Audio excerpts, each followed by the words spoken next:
మళ్ళీ ప్రస్తావిస్తున్నారు. తెలంగాణ ప్రభుత్వం అంతా తక్కువ తరగతిగా చేసింది. దీని అందుకే మోడీ ఈ నిర్ణయం తీసుకున్నారు. తెలంగాణ కాంగ్రెస్ తీసుకున్నటువంటి నిర్ణయం ప్రభావం మా మీద లేదని చెప్పి నేను వాళ్ళ మీద ప్రభావం ఉందా లేదా, రాజకీయపరమైన ఆరోపణలు ప్రత్యారోపణలు ఈ సందర్భంగా చేయదలుచుకోలేదు. లక్ష్యం మాకు స్పష్టంగా ఉంది. ప్రజలకు మా పట్ల విశ్వాసం ఉన్నది. దేశంలోనే మా ప్రభుత్వం చేసి చూపించింది. ఇలాంటి విమర్శలు చేసే నాయకులను నేను ఒకటే ప్రశ్న అడుగుతున్నా. 11 సంవత్సరాల నుంచి నరేంద్ర మోడీ గారు ఈ దేశ ప్రధానమంత్రిగా ఉన్నాడు. 16-17 రాష్ట్రాలలో మీ ప్రభుత్వమే ఉన్నది. గుజరాత్లో 25 సంవత్సరాల నుంచి మీ ప్రభుత్వం ఉన్నది.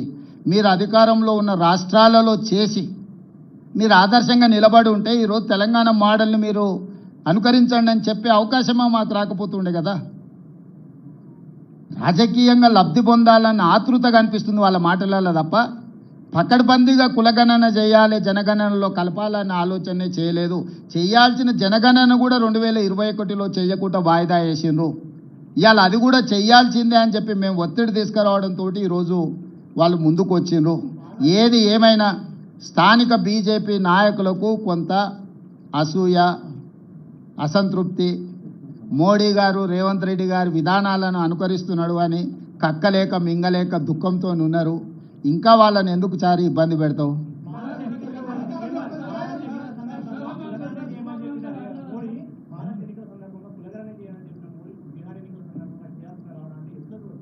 అంటే ఇవన్నీ రాజకీయాలకు ముడిపెట్టకండి. నేను ఒకటే చెప్తున్నా, ఇది ఈ దేశ ప్రజలకు మేలు జరుగుతుంది.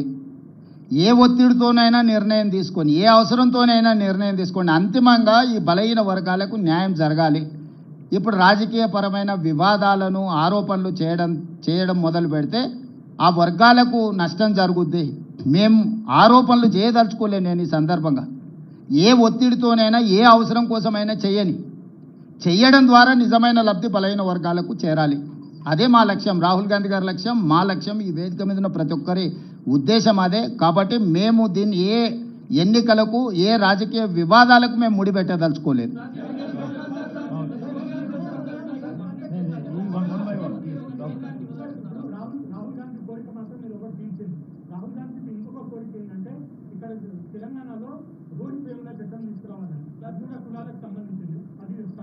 Good question Rahul. ప్రభాకర్,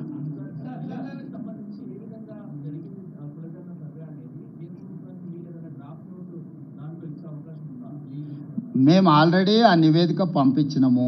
ఫర్దర్గా వాళ్ళకి ఏదైనా కావాలనుకుంటే ఒక డెలిగేషన్, ఆఫీసర్స్ డెలిగేషన్ కానీ గ్రూప్ ఆఫ్ మినిస్టర్స్ వచ్చినా కూడా పవర్ పాయింట్ ప్రజెంటేషన్ ఇచ్చి మా అనుభవాలను అన్నిటిని కూడా వాళ్ళతో పంచుకుంటాము.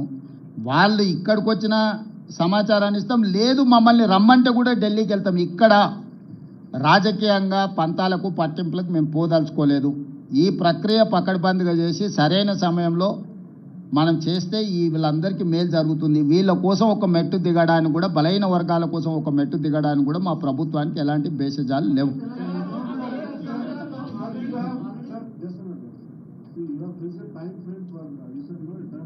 Yes. Sir, actually 1 year is the time frame. We have taken 1 year. So my advice is 1 year is max. Why? Because we have done and we have learned something from that, out of that experience. We are there to share with Government of India my experience. So 1 year's time frame is reasonable time. They can do miracles within a year. I don't know how Government of India is going to take on a decision. That is why I have told you discuss with political parties and stakeholders and civil societies. Then you will get some information or otherwise suggestions. Based on that, you prepare in a terms of reference.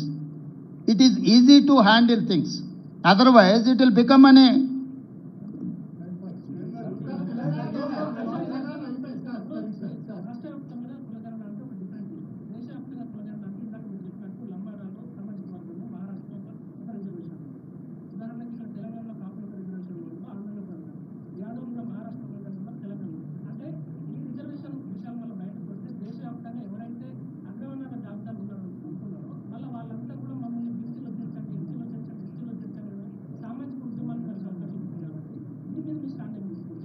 ఇప్పుడు వాస్తవంగా దీన్ని గందరగోళపరిచే వాళ్ళు లేవనెత్తుతున్న అంశాలు ఏ రాష్ట్రానికి ఆ రాష్ట్రానికి రిజర్వేషన్లు ఆ సామాజిక వర్గాల నేపథ్యాన్ని తీసుకొని నిర్ణయాలు జరిగినాయి. ఇది స్టేట్ యాజ్ ఏ యూనిట్. నేను అందుకే ఆ సూచన చేసిన. ఇప్పుడు ఈ ప్రశ్నలన్నీ కూడా వాళ్ళు ఆల్ పార్టీ మీట్ పెట్టినరు అనుకో, లేకపోతే స్టేక్ హోల్డర్స్ మీట్ పెట్టినరు అనుకో, లేకపోతే సివిల్ సొసైటీస్ని పిలిచినరు అనుకో, మీరు అడుగుతున్న ప్రశ్నలన్నీ ప్రభుత్వం ముందుకు వస్తాయి. ఎక్కడైనా ఏ స్టేట్కి ఆ స్టేట్ రిజర్వేషన్లలో ఏది ఎందులో కలుపుకోవడానికి వెసులుబాటో ఆ లిస్టు ఉంది. ఒకవేళ ఏదైనా సామాజిక వర్గం ఒక రాష్ట్రం గతంలో కాపులు ఓసీలలో ఉండేది, 1976లో బీసీలలోకి వచ్చిండ్రు, 1976 కంటే ముందు లంబాడాస్ కూడా బీసీలలో ఉంది, తర్వాత వాళ్ళని ఎస్టీలలో తీసుకొచ్చిండ్రు. ఇట్లా రకరకాల సామాజిక వర్గాలు వివిధ సందర్భంగా ఎల్లాపుల కొప్పుల వెలమ వాళ్ళందరూ ఒకప్పుడు ఓసీలు. చంద్రశేఖరరావు గారు 96లో వారిని తీసుకెళ్లి బీసీలలో కల్పించిండు. దీనికి లోకల్ బాడీ ఎన్నికలకు సంబంధం లేదు మిస్టర్ సూరజ్.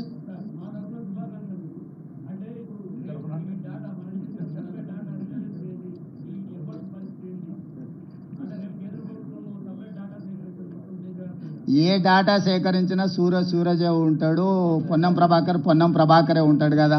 వారు వీరు గారు, వీరు వారు గారు, వాళ్ళందరిని వచ్చి సేకరించమంటున్నాం. మేము ముందు నుంచి కూడా చెప్పినాం, అయ్యా మేము ఒక విధానంతో ఒక ప్రక్రియ ద్వారా సంపూర్ణమైన సమాచారాన్ని సేకరించిన 97% జనాభా ఈ ప్రక్రియలో పాల్గొన్నారు, ఇవి లెక్కలని చెప్పినాం.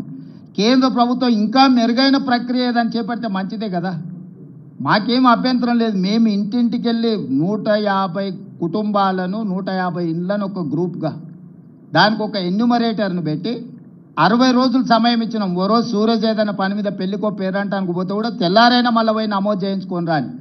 దాంట్లో ఎవరైతే నమోదు చేయించుకున్నారో వాళ్ళు సంతకం తీసుకున్నాం. అధికారి ఆయన సొంతంగా రాసుకొని ఆయన సంతకం పెట్టుకొని రాలే. ఆ కుటుంబ పెద్ద దగ్గర, కుటుంబ వ్యక్తుల దగ్గర కూర్చొని ఆ కుటుంబ పెద్ద ఎవరు, కుటుంబంలో ఉన్న సభ్యులు ఎంతమంది, వాళ్ళు ఏ సామాజిక వర్గము, వాళ్ళకి ఏమేమి లబ్ధి పొందుతున్న ప్రభుత్వ పథకాలు, రాజకీయంగా రిజర్వేషన్లు పొందినరా అన్ని వివరాల ప్రశ్నపత్రంలో ఉన్నాయి. ఎవరు ఏది నిజం చెప్పినా అబద్ధం చెప్పినా, ఆస్తుల అప్పుల విషయంలో నిజాలు అబద్ధాలు చెప్పొచ్చు, కానీ కులాల వివరాలు ఎవరు కూడా అబద్ధం చెప్పరు. ఇది 100% నా సంపూర్ణమైన విశ్వాసము. కులాల లెక్క పక్కగా తేలిన తర్వాత సంక్షేమ పథకాలు ఎట్లా అమలు చేయాలనో ఆటోమేటిక్గా ఆ స్టేటస్ అనేది మన దగ్గరకు వచ్చేస్తుంది. కేంద్ర ప్రభుత్వం ప్రామాణికం. ఎప్పుడు కూడా ఎలాంటి డేటా అయినా గవర్నమెంట్ ఆఫ్ ఇండియా ప్రివేల్స్. ఇప్పుడు ఏ డేటా లేనప్పుడు నా డేటా ప్రామాణికం. కేంద్రమే ఒక ప్రక్రియను చేపట్టి ఇది డేటా రాష్ట్రాల వారు కానీ కేంద్ర ప్రభుత్వం ముందుకు వచ్చినప్పుడు ఆటోమేటిక్గా గవర్నమెంట్ ఆఫ్ ఇండియా ప్రివేల్స్.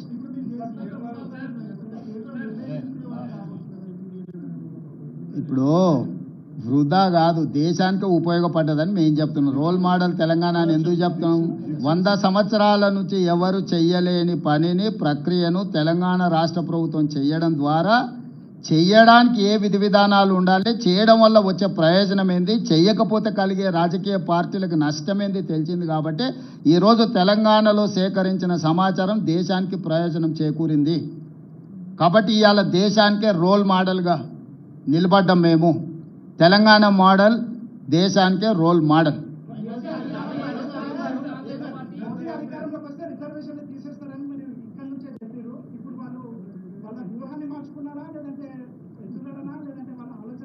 ఇప్పుడు సిద్ధు వాళ్ళు ఎందుకోసం చేస్తున్నారు అనే దానికంటే దీనివల్ల ప్రజల ప్రయోజనం ఏందో చూడాల్సిందే.